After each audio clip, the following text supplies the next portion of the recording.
Hi everyone, my name is Iverson Locke, and today I want to talk about the article Total Eclipse and some takeaways I got from it. So, my first takeaway from Total Eclipse was right at the beginning. Um, I say it right at the beginning because two things. One, there's a disclaimer that says, please note, this essay deals explicitly with suicide and may be distressing to some readers. So from that disclaimer, I know that Total Eclipse is about suicide. And then another takeaway, or I guess another something that I can add on to this disclaimer is that the first paragraph of Total Eclipse, which is, I stood at and I quote, I stood at Anna's bedside, marveling over her porcelain complexion, thick blonde hair, and eyelashes so long that they'd be the envy of a Maybelline model. The bleached white sheet tucked under her chin covered all but her left hand, which peeked out from underneath. So, I count this as another takeaway because, based on the first takeaway of the disclaimer, makes me have an inkling of what that Anna basically lost her life to suicide. And then my next takeaway is that as a child, Anna had a really rough. She wasn't abused or anything by her parents, but she'd always have really. She had these super angry fits of rage. She'd always lash out at her mom and her mom, her parents. Even sometimes not lash out, but indirectly lash at her baby sister. She'd say things like she hated everything. She wanted to kill herself. She wished that she was dead. She wished that her mom was dead. She even said that her baby sister was lying that she had a seizure, which is ridiculous for a child. And naturally, um, you would, if this happens, you would take someone to a doctor, right? So that's what Anna's mother did. She took her to a doctor. And they diagnosed Anna with ADHD and ODD, which isn't necessarily. I'm not a doctor, but that doesn't seem accurate to me. But eventually, Anna was diagnosed with DMDD, which is disruptive mood dysregulation disorder, and it's pretty rare actually because only 1% of the population has it. And if to be diagnosed with it, you need to meet several certain conditions.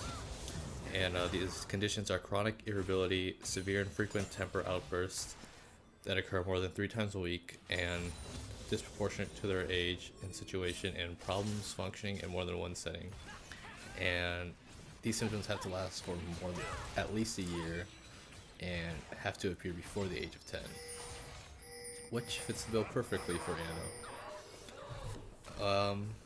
Which then leads to my next takeaway, which is so DMDD perfectly fits Anna, but because she has these violent outbursts as a kid, but as you grow older into a teenager, these violent outbursts turn into like huge depressive moods, and this is Anna was struggling from this, and it was very apparent. She was she saw many therapists, psychiatrists, put in different medications, but to no avail. They didn't work at all. And it got to the point where she she basically almost committed suicide.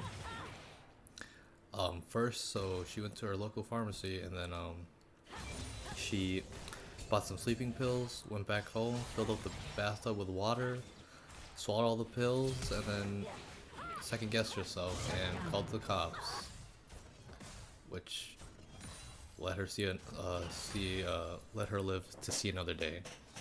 But usually, when someone attempts suicide, they'll attempt suicide once again in 6 months.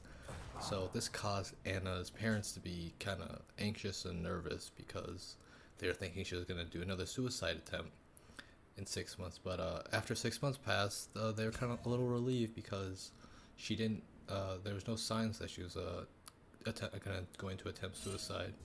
She even Anna even found a summer job at McDonald's and enjoyed it, and said she enjoyed it, and she even got her driver's license, which made things to look up made it seem like she was changing things. But exactly 1 year after her first attempt at suicide, Anna attempted suicide once again and took her own life by jumping off a parking ramp or parking lot. And unfortunately, unfortunately Anna's life was lost due to this. And this leads to my next takeaway, which is her mother questioned why couldn't Anna wait out a little longer? Why couldn't she wait out a little longer to find new therapy, new medication? But which caused her mother also to ask what she could have done. But then her mother realized that Anna's pain was something that she could never understand, because Anna's hope was not her own hope. To expand on Anna's mother's hope is that, I'll quote the second to last statement. It says, "My hope is that more in this universe will take mothers of young children seriously when they worry about their children's mental health and not dismiss their concerns. My hope is that more people enter the field of child psychology and child psychiatry so that there are more treatment and provider options. My hope is more researchers will advance research into mental health disorders and neuroscience. My most ardent hope, however, is that after years of waiting for a diagnosis and treatment, no other mother is forced to contemplate that her daughter's final calm expression might have been her most peaceful one ever. With those hopes in mind, I reached down and stroked Anna's blonde hair for the last time." So, to me, when I read that, I consider that a takeaway because it ends with how Anna's mother is able to reflect upon Anna's death, and that she wasn't the cause of it, and that Anna also wasn't necessarily the cause of it either, because there's a whole lot of factors that caused it. We know that Anna didn't get abused, so it can't contribute to that, but she ends with saying that her hope is from, or listing out her hopes, and she hopes that that people take mental illness in children more seriously, so it doesn't develop. So another case of, I don't like to say this, but another situation of what happened to Anna doesn't occur again. So she doesn't want a mother to experience their child's last moments Blue team double kill. As the most peaceful, because Anna's last or final calm expression, the part that says, "My most ardent hope is that after years of waiting for diagnosis and treatment, no other mother is forced to contemplate that her daughter's final calm expression might have been the most peaceful one ever."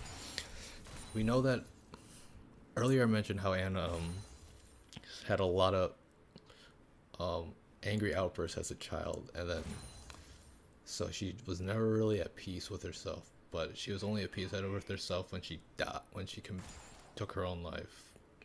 That really hits hard.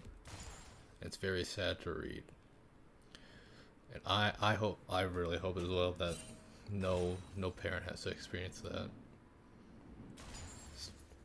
So, yeah, those are my takeaways from the article Total Eclipse. Iverson signing off.